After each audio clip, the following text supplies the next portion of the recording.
नमस्कार, तुम्हा सगळ्यांचं माझ्या यूट्यूब चॅनलवर खूप स्वागत आहे। मी माझ्या मागच्या व्हिडिओमध्ये सांगितलं होतं की मी तुम्हाला रेडीचा गणपती हा एक व्हिडिओ नक्की दाखवेन। सो आज आपण रेडीचा गणपती हेच बघणार आहोत। सो ही मेन एंट्री आहे देवळाकडे येण्यासाठी। सो इथून आम्ही आतमध्ये आलो आणि गाडी वगैरे पार्क करून गणपती बाप्पासाठी फुलं केळी असा प्रसाद घेतला आणि आम्ही देवळाच्या दिशेने आता चाललोय। सो तुम्हाला पण इथे आल्यावर भरपूर दुकानं आहेत। तुम्हाला ज्या दुकानात जे काही मोदक बनानास किंवा फुलं वगैरे घ्यायची असतील तुम्ही खरेदी करून देवळाकडे येऊ शकता। सो हे आहे आपल्या रेडीच्या गणपतीचं देऊळ। सो आम्ही ऑलमोस्ट पोहोचलो आणि आता आम्ही आतमध्ये जाणार आहोत। तोपर्यंत मी तुम्हाला गणपती बाप्पाची ही एक गोष्ट सांगते। ही गोष्ट आहे 8 एप्रिल 1967 साली सदानंद कांबळे हे खाणीवर काम करत होते। दुपारी जेवण वगैरे झाल्यानंतर ते विश्रांतीसाठी तिथे झोपले असताना गणपती बाप्पा त्यांच्या स्वप्नात आले आणि म्हणू लागले, अरे जिथे तू झोपलायस मी तिथेच आहे, सो मला बाहेर काढ।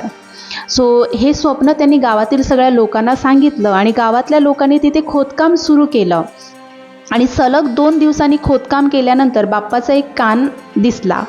बाप्पाची पूर्ण मूर्ती 9 मे 1976 साली सापडली।